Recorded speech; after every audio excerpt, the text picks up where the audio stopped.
দর্শক এখানে কিন্তু সাংবাদিকদের উপর লাঠিচার্জ করা হয়েছে,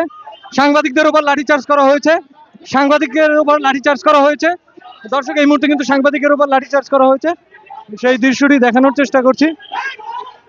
এই মুহূর্তে কিন্তু দর্শক দেখানোর চেষ্টা করছে, এই মুহূর্তে সাংবাদিকদের উপর লাঠিচার্জ করা হয়েছে।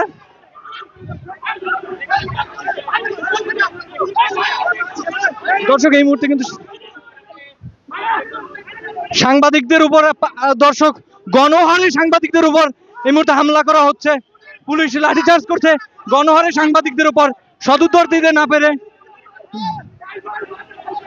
গণহারে সাংবাদিকদের উপর হামলা করছে। এই মুহূর্তে আমরা জানতে চেয়েছিলাম আসলে পূর্ব নোটিশ ছাড়া কিভাবে অভিযান পরিচালনা করা হয়, সেখানে কিন্তু সাংবাদিকদের উপর গণহারে হামলা করা হয়েছে, সেই দৃশ্যটি দেখানোর চেষ্টা করছি।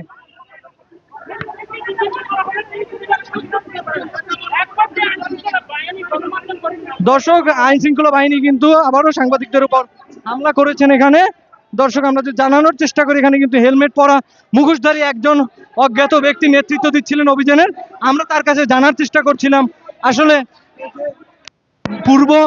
পূর্বে যে নোটিশ বা আগাম জানিয়ে অভিযান করা হয় সেটি কিন্তু এখানে করা হয়নি এবং তাদেরকে সরে যাওয়ার জন্য কোনো সময় দেওয়া হয়নি।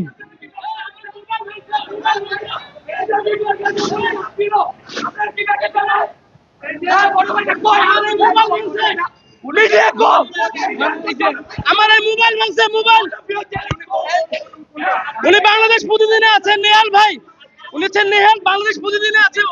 পুলিশ আমাদের মোবাইলে ফুটেজ নিতেছিলাম, ওনাকে মারতেছে এবং পুলিশ এই যে আমি ভিডিও নেওয়ার কারণে আমার মোবাইল ভেঙে ফেলছে, আমাদের মোবাইলের উপর